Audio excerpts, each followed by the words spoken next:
Hello बच्चों, welcome to our channel. आज के इस वीडियो में मैं आप लोग को पढ़ाने वाला हूँ बहुत ही इंपॉर्टेंट टॉपिक जो कि आपका चैप्टर नंबर 10 से। और आज का हमारा टॉपिक है इंपोर्ट प्रोसीजर। बेसिकली ये वाला टॉपिक आपके एग्जाम में 5 मार्क में पूछा जा सकता है और काफी लंबा भी है। मतलब इतना भी नहीं है, एक्सपोर्ट प्रोसीजर जितना भी बड़ा नहीं है, पर है।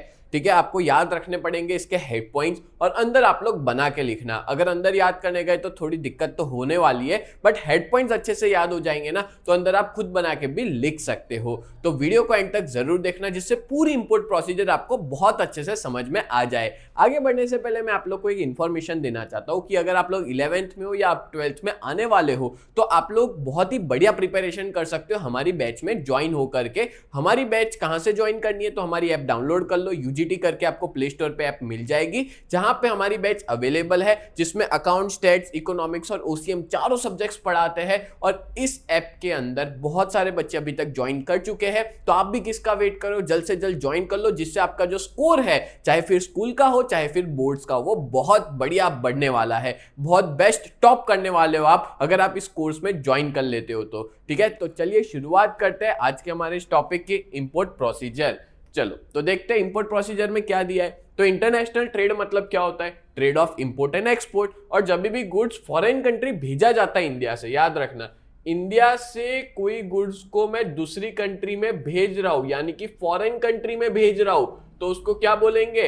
एक्सपोर्ट बोलेंगे। ठीक है, एक्सपोर्ट बोलेंगे। और इंडिया में कोई गुड्स फॉरेन से आ रहा है, फॉरेन कंट्री से, कोई भी XYZ कंट्री से आ रहा है, ठीक है, तो उसको क्या बोलेंगे? इंपोर्ट बोलेंगे। तो यहां पे हम लोग क्या पढ़ रहे हैं? इंपोर्ट प्रोसीजर, यानी कि कोई कंट्री से मेरे को गुड्स मंगवाना है तो उसकी क्या प्रोसेस होगी ना, वो मैं आपको समझाने वाला हूं। और ये जो प्रोसेस है इंपोर्ट और एक्सपोर्ट की, वो अलग है दोनों की। और इंपोर्ट की प्रोसीजर कंट्री टू कंट्री भी अलग अलग होती है। ठीक है, चलिए देखते हैं। तो टोटल 9 पॉइंट यहां पे मैं आपको एक्सप्लेन करूंगा। पहला है obtaining import licence, obtaining foreign exchange, placing an order, dispatching letter of credit, receipt of documents to obtain the order of receiving goods, paying the import और एक्साइज ड्यूटी और payment of dock charges, getting possession of the goods. आपको पता है ये सारे 9 के 9 point आपको ना सीक्वेंस में याद रखने पड़ेंगे। मतलब आप इसको ऊपर नीचे नहीं लिख सकते, आपको सीक्वेंस में लिखना होगा। ठीक है, चलो पहला देखते हैं, ऑब्टेनिंग इंपोर्ट लाइसेंस। अच्छा देखो, सीधी सी बात है, आपको इंपोर्ट करना है तो आपके पास क्या होना चाहिए? इंपोर्ट लाइसेंस होना चाहिए। और इंपोर्ट लाइसेंस कैसे हमको प्राप्त करना है, कैसे लेना है,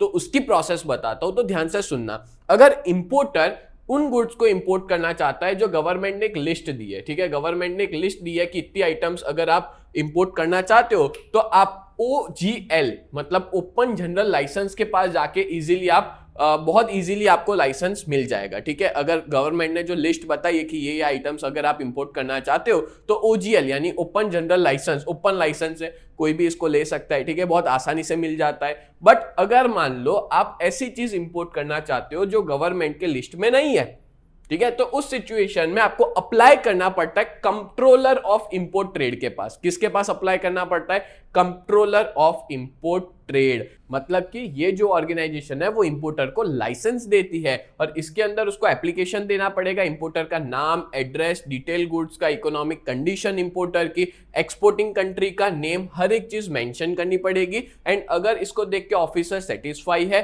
तो वो सारी डिटेल्स देखेगा, चेक करेगा, देन आफ्टर सेटिस्फाई होता है तो इंपोर्ट लाइसेंस वो इश्यू करेगा। किसकी बात की जा रही है? कंट्रोलर ऑफ इंपोर्ट ट्रेड की। क्लियर हो गया? तो यहां पे पहला स्टेप अपना क्या था?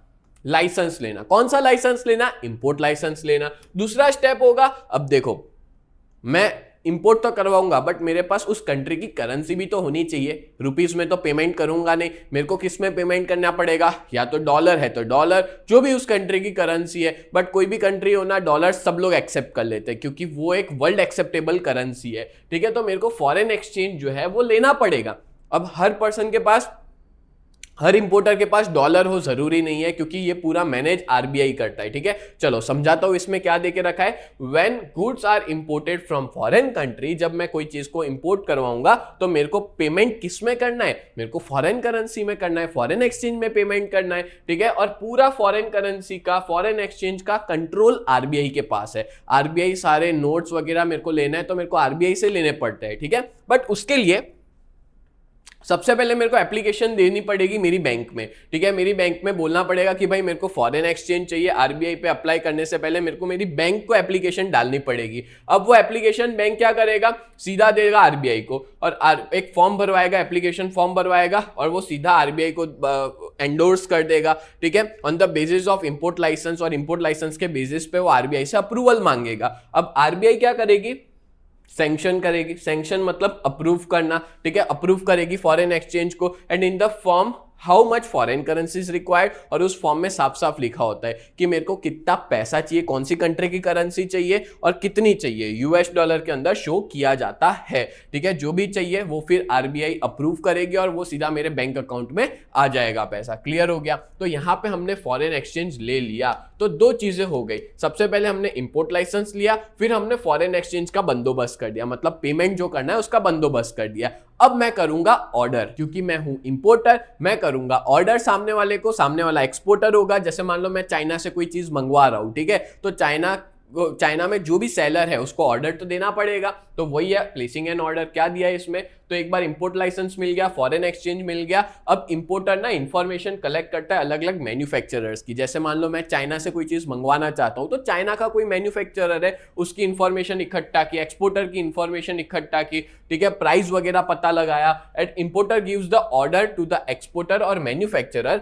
मैं एक्सपोर्टर या मैन्युफैक्चरर को ऑर्डर दूंगा, जो भी टर्म्स कंडीशंस हमारी सूटेबल होगी उस पर हम लोग बातचीत करेंगे, और इंपोर्टर प्लेस ऑर्डर करेगा। और मैं जो ऑर्डर दूंगा ना उसका क्या बोलते हैं, उसको बोलते हैं इंडेंट। और इस इंडेंट के अंदर हर एक तरह की डिटेल्स होती है, गुड्स की, प्राइस की, पैकिंग, इंश्योरेंस, जो गुड्स है उसका नाम, हर एक चीज इसमें डिटेल्स लिखी होती है उस गुड्स के रिलेटेड। और उसी को ही अपने क्या कहते हैं, उसी को ही अपने कहते हैं इंडेंट। बोलो क्लियर हो गया। तो हमने ऑर्डर प्लेस कर दिया। अब अपने देखते हैं dispatching letter of credit. Letter of credit को डिस्पैच करना। अच्छा, लेटर ऑफ क्रेडिट क्या होता है, तो लेटर ऑफ क्रेडिट मतलब एक ऐसा डॉक्यूमेंट जो एक्सपोर्टर, मतलब document assuring the exporter regarding the payment of the goods on behalf of importer. मतलब लेटर ऑफ क्रेडिट एक ऐसा डॉक्यूमेंट होता है जो एक्सपोर्टर मांगता है। किससे मांगता है, पेमेंट के फॉर्म में। किससे मांगता है, इंपोर्टर से मांगता है, ठीक है। मतलब मैं इंपोर्टर हूं, सामने वाली कंट्री वाला एक्सपोर्टर हुआ, वो बोलेगा कि भाई मेरे को लेटर ऑफ क्रेडिट दे दो in the form of payment. मैं चाइना से कोई चीज मंगवा रहा हूं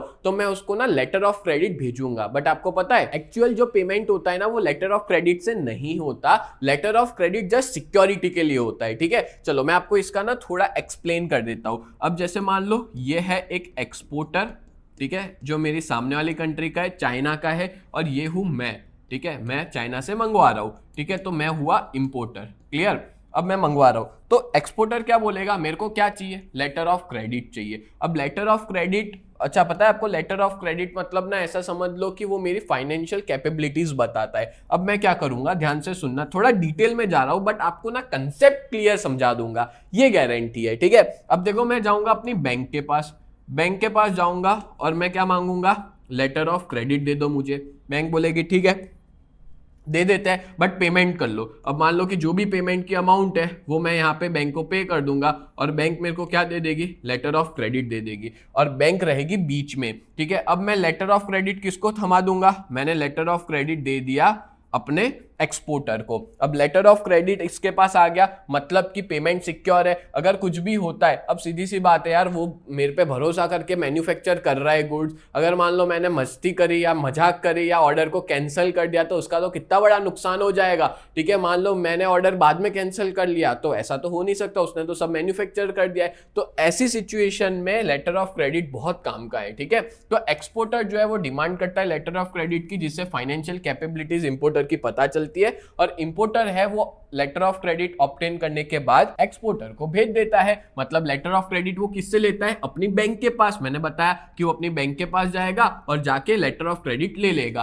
और वो किसको भेजेगा, एक्सपोर्टर को भेजेगा। और एक्सपोर्टर जो है वो एश्योर्ड करेगा कि उसका पैसा जो है वो टाइम पे उसको मिल जाएगा, ठीक है। तो letter of credit as a guarantee की तरह बैंक बीच में रहती है। बैंक गारंटी लेती है कि भाई तेरा पैसा कहीं नहीं जाने वाला है, तेरा पैसा वहीं रहेगा, ठीक है। But later of credit her exporter importer से मांगता ही है। क्लियर। नेक्स्ट आगे बात करें तो रिसिप्ट ऑफ डॉक्यूमेंट। आगे बढ़ने से पहले मैं आप लोग को बहुत इंपॉर्टेंट इंफॉर्मेशन देना चाहता हूं। अगर आप लोग 11 जीएसईबी कॉमर्स में हो और अपनी प्रिपरेशन बहुत ही बढ़िया तरीके से करना चाहते हो ना, तो आप लोग हमारी इस बैच में ज्वाइन हो सकते हो। हमारी बैच का नाम है न्यू बैच, जहां पे हम लोग 4 सब्जेक्ट पढ़ाते हैं, अकाउंट, स्टैटिस्टिक्स, इकोनॉमिक्स और ओसीएम। और इन चारों सब्जेक्ट के आपको लाइव लेक्चर्स भी हम मिल जाएंगे, मतलब मंडे टू सैटरडे हर रोज लाइव लेक्चर्स पढ़ाते हैं, as well as recorded videos भी प्रोवाइड करते हैं। आपको यहाँ पे रेगुलर टेस्ट दे पाओगे, साथ में हैंड रिटन नोट्स मिल जाएंगे, 24/7 डाउट सॉल्यूशन प्रोवाइड किया जाता है। और इस पूरे बैच की प्राइस जो है वो बहुत ही ज्यादा रिजनेबल है, 2999 पूरे साल के लिए, जब तक आपका 11th फिनिश नहीं हो जाएगा तब तक के लिए। और हमारी बहुत ही बढ़िया सी टीम है। मैं आप लोग को इकोनॉमिक्स और ओसीएम पढ़ाऊंगा, कल्पेश सर आपको अकाउंट्स पढ़ाएंगे, हिमल सर आपको स्टैटिस्टिक्स पढ़ाएंगे। और अगर आप लोग इस बैच के बारे में और ज्यादा डिटेल में पता लगाना चाहते हो तो आप लोग हमारी वेबसाइट को विजिट कर सकते हो। हमारी वेबसाइट का नाम है www.ugt.co.in। इस वेबसाइट पे आप लोग विजिट कर सकते हो। एज वेल एज अगर आप लोग ने अभी तक हमारी ऐप को डाउनलोड नहीं किया है तो प्ले स्टोर पे जाकर के यूजीटी नाम से आप सर्च कर सकते हो, प्ले स्टोर पे अवेलेबल है, जाके डाउनलोड कर लीजिए। और अगर आप लोग आईफोन यूजर हो तो ऐप स्टोर के ऊपर माई इंस्टीट्यूट के नाम से अवेलेबल है, आप वहां पे जाकर के भी डाउनलोड कर सकते हैं। और उसका ORG कोड है VUGKX, उसका ORG कोड है, ठीक है। और अगर आप लोग हमारा कांटेक्ट करना चाहते हो, अपने पेरेंट्स की बात करवाना चाहते हो, तो हमारा कांटेक्ट नंबर है 7202012221। ये हमारे ऑफिस का कांटेक्ट नंबर है, इस पे आप लोग कांटेक्ट कर सकते हो। सच बता रहा हूं, इस बैच में अगर आप ज्वाइन हो जाते हो ना तो आपका बहुत ही बढ़िया रिजल्ट आएगा। अभी तक बहुत सारे ऐसे बच्चे हैं जो इस बैच में जुड़ चुके हैं, और बहुत से ऐसे भी बच्चे हैं जो ऑफलाइन में भी ट्यूशन जाते हैं और अपने बैकअप के लिए वो लोग हमारी इस बैच में जुड़े हुए हैं, और जिनका रिजल्ट भी बहुत अच्छा खासा आ रहा है। तो जल्द से जल्द आप लोग हमारी इस बैच में जुड़ जाइए, जिसमें आपका ही फायदा है। चलो आगे बढ़ते हैं नेक्स्ट टॉपिक पे।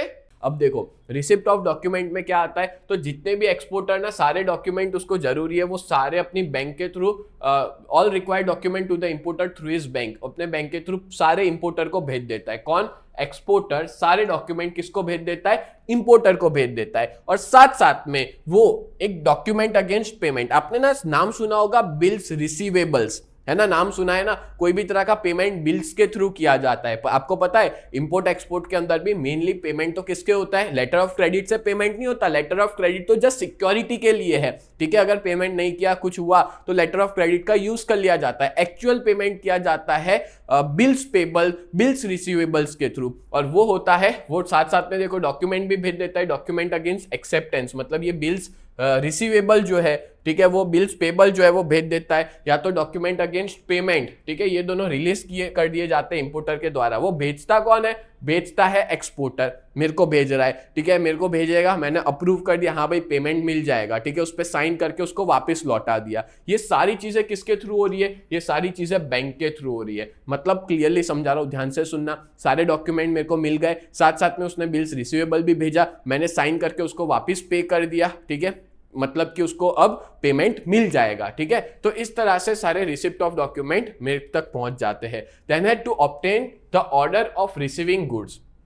अब मेरे को ऑर्डर मिलेगा गुड्स रिसीव करने का। अब देखो इसमें एक बहुत इंपॉर्टेंट डॉक्यूमेंट होता है जो आपको याद होना चाहिए, 1 मार्क में भी आ सकता है, बिल ऑफ लेडिंग, ठीक है। बिल ऑफ लेडिंग क्या है? तो बिल ऑफ लेडिंग एक ऐसा इंपॉर्टेंट डॉक्यूमेंट है जो रिसीव करता है importer, showing the ownership of the goods. Bill of lading ना ओनरशिप बताता है, किसकी? गुड्स की। अब देखो ध्यान से सुनना, अब मान लो एक शिप है, अब उस शिप के अंदर कितने सारे गुड्स है ना, इतने सारे गुड्स है। अब मेरा गुड्स कौन सा है वो पता कैसे चलेगा? वो पता चलेगा बिल ऑफ लेडिंग। मेरा गुड्स, अब देखो चाइना से हर रोज कितने कंटेनर आते हैं, कितने सारे शिप्स आते हैं, तो इतनी बड़ी शिप में मेरा कौन सा गुड्स है वो पता किससे चलता है? बिल ऑफ लेडिंग के थ्रू। और बिल ऑफ लेडिंग की ना 3 कॉपी रेडी की जाती है। मैं प्रैक्टिकली बता रहा हूं, ये चीज रियल लाइफ में होती है, ये सिर्फ पढ़ने में नहीं आ रही है भाई, रियल लाइफ में सेम टू सेम स्टेप्स देखने को मिलते हैं। 3 कॉपी होती है, एक होती है एक्सपोर्टर के पास, एक होती है मेरे पास, और तीसरी होती है शिपिंग कंपनी के पास, पहचानने के लिए कि ये गुड्स मेरा ही है, ठीक है।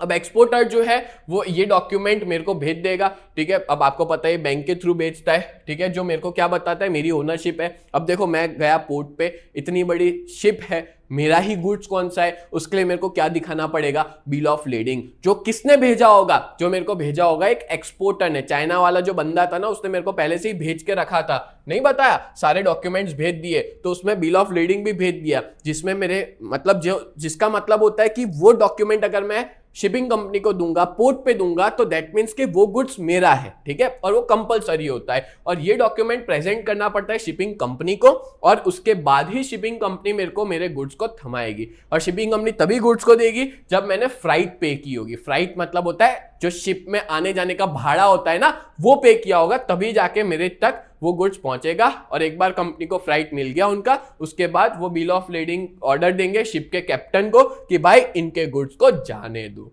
इनके गुड्स को रिलीज कर दो, इनका है, इनको ले जाने दो, ठीक है। तो क्लियर हो गया, यहां पे बिल ऑफ लेडिंग का बहुत इंपॉर्टेंट रोल है। बिल ऑफ लेडिंग 3 लोगों के पास होता है, एक्सपोर्टर के पास, मेरे पास और शिपिंग कंपनी के पास। और मैं जब पोर्ट पे जाके बिल ऑफ लेडिंग दिखाता हूं ना, तो वो मैच करता है, जो कैप्टन होता है शिप का, हाँ भाई ये गुड्स इसका ही है, वेरीफाई हो जाता है। क्लियर है, चलो नेक्स्ट है number 7, paying the import duty और एक्साइज। अब देखो यहाँ पे अपने को पे करनी होती है इंपोर्ट ड्यूटी। इंपोर्टर है ना, वो इंपोर्ट ड्यूटी पे करेगा इंपोर्टेड गुड्स पे, और गुड्स जो है वो अलाउ नहीं किए जाते जब तक आप इंपोर्ट ड्यूटी को पे नहीं कर देते हो, ठीक है। या तो फिर आपके पास कोई ड्यूटी सर्टिफिकेट है जिसमें एग्जेम्प्टेड है कि आपको ड्यूटी पे नहीं करनी है, वो ड्यूटी सर्टिफिकेट आप बनवा दो या वो दे दो वहां पे। On the basis of consular invoice and the certificate of origin of the goods, if less excise is to be paid, a bill of entry form has to be prepared. अब देखो कंस्यूलर इनवॉइस के basis पे, certificate of origin के basis पे देखा जाता है कि भाई एक्साइज ड्यूटी पे है कि नहीं, ठीक है। और अगर पे है तभी जाके बिल ऑफ एंट्री का फॉर्म प्रिपेयर होता है। अब बिल ऑफ एंट्री क्या है, तो यहाँ पे एक्साइज जो है वो डिटरमाइन की जाती है इस फॉर्म के बेसिस पे, बिल ऑफ एंट्री के फॉर्म के बेसिस पे, कि भाई आपको कितनी एक्साइज ड्यूटी पे करनी है, ठीक है, कितनी एक्साइज ड्यूटी है, इंपोर्ट ड्यूटी है, वो पे करनी है। And when the decided duty is paid, और जो भी डिसाइडेड ड्यूटी पे कर दी जाती है, तो एक्साइज ऑफिसर जो है वो एंडोर्स कर देता है बिल ऑफ एंट्री को, मतलब वो मेरे को हैंड ओवर कर देता है, जो भी एक्साइज ऑफिसर होता है, भाई इन लोग ने पेमेंट कर दिया है, इनकी इतनी ड्यूटी थी, इन्होंने पे कर दिया है, हो जाता है, फिर वो मेरे को दे देता है। अगर मैंने एक्साइज ड्यूटी को पे नहीं किया ना, तो वो सारा गुड्स कहां पड़ा रहेगा, बॉन्डेड वेयर हाउस में पड़ा रहेगा, ठीक है, बॉन्डेड गोडाउन के अंदर वो सारा का सारा पड़ा रहेगा। क्लियर हो गया, समझ में आ गया। नेक्स्ट आगे देखते हैं number 8, payment of dock charges. अब जो इंपोर्टर होता है ना, उसको पे करना पड़ता है डॉक चार्जेस को, जब किसी के भी थ्रू आपका आया है गुड्स, चाहे फिर एयरवे के थ्रू आया, रोडवे के थ्रू, सीवे के थ्रू, आपको डॉक चार्जेस पे करने पड़ते हैं। अब डॉक चार्जेस में क्या होता है, तो उसमें वो सारे खर्चे होते हैं जो इक्विपमेंट उस जगह पे। अब जैसे पता है आपको, एक शिप होती है ना, उस शिप में से गुड्स ट्रक में, या उस शिप में से गुड्स को अपने ट्रेन में कैसे लगा, मतलब एक क्रेन आती है, आपको पता होगा, वो क्रेन उठाती है शिप में से, घुमा के फिर वो ट्रक में या ट्रेन में कहीं पे भी वो कंटेनर को सेट कर देती है। तो अल्टीमेटली वो सारे जो शिपिंग कंपनी है या जिसके भी वो सारे इक्विपमेंट्स है, टूल्स है, ठीक है, वो सबके खर्चे होते हैं, वो सारे खर्चे पे करने पड़ते हैं इंपोर्टर को, ठीक है। गुड्स को पजेस करने से पहले, जब तक वो मतलब मेरे व्हीकल में बोर्ड होने से पहले, ये सब पेमेंट करना पड़ता है, और एक रिसिप्ट इशू की जाती है कि मैंने सारे डॉक चार्जेस पे कर दिए, और उसी को ही बोलते हैं डॉक रिसिप्ट कहते हैं, ठीक है। और लास्ट स्टेप आ जाता है, और लास्ट स्टेप आता है अपना getting possession of the goods. Finally मेरे को मिल जाता है मेरे गुड्स, ठीक है। एक बार सारी फॉर्मेलिटीज कंप्लीट कर दी इंपोर्टर के पार्ट से, तो इंपोर्टर को मिल जाता है गुड्स का पोजेशन, और जो गुड्स का पोजेशन है वो मूव आउट होता है बॉन्डेड वेयर हाउस। अगर मान लो कि मैंने कुछ टाइम लिमिट में निकाल लिया गुड्स बॉन्डेड वेयर हाउस से, तो निकल जाएगा। और अगर गुड्स को मूव नहीं किया बॉन्डेड वेयर हाउस से सर्टेन टाइम लिमिट में, तो मेरे को उस बॉन्डेड वेयर हाउस का रेंट भी पे करना पड़ेगा, उसके जो भी खर्चे हैं, जो भी खर्चा हुआ है, वो सारे पे करने पड़ेंगे, क्योंकि मैंने ज्यादा टाइम तक बॉन्डेड वेयर हाउस में रखा। जनरली बॉन्डेड वेयर हाउस में वही गुड्स होते हैं जिन्होंने अभी तक एक्साइज या कस्टम ड्यूटी पे नहीं की होती है, इंपोर्ट ड्यूटी पे नहीं करी होती है, वो सारे बॉन्डेड वेयर हाउस में होते हैं। बट मैं पे कर दूंगा विद इन टाइम लिमिट, तो वहां से गुड्स को रिलीज कर देंगे, बिल ऑफ एंट्री का यूज करके मैं वहां से गुड्स को ले जा पाऊंगा। बोलो क्लियर हो गया। तो इस तरह से टोटल मैंने आपको 9 स्टेप एक्सप्लेन किए इंपोर्ट प्रोसेस के। उम्मीद करता हूं ये सारे के सारे स्टेप आपको बहुत अच्छे से समझ में आए होंगे। तो ऐसे ही वीडियोस देखने के लिए चैनल को जरूर सब्सक्राइब करिए। मिलते हैं नेक्स्ट वीडियो में, तब तक के लिए bye and thank you so much.